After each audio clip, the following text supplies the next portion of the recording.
Afrianto, oknum personel Badan Penanggulangan dan Bencana Daerah, BPBD, Lampung Selatan, dituntut 8 bulan penjara.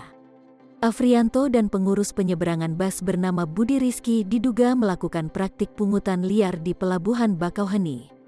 Dilansir dari website Pengadilan Negeri Kalianda, Afrianto dan Budi Rizky menjalani sidang tuntutan, Rabu, tanggal 27 Oktober tahun 2021.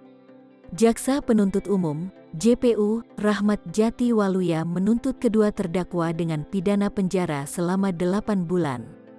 Kepala Seksi Pidana Umum Kejari Kalianda Rivaldo Sianturi mengatakan, pihaknya menerima hasil sidang tuntutan terdakwa Afrianto.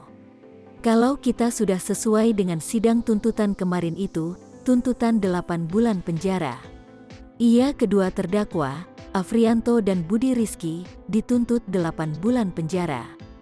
Kalau kita beda-bedakan nanti ada separitas.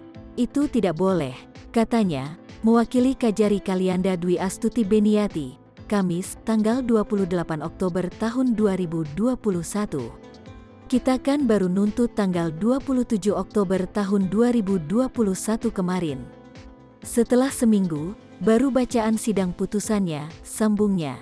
Dilansir dari sip.pn-kalianda.go.id, JPU meminta Majelis Hakim Pengadilan Negeri Kalianda menjatuhkan pidana 8 bulan penjara, dikurangi selama terdakwa berada dalam tahanan sementara dengan perintah terdakwa tetap ditahan.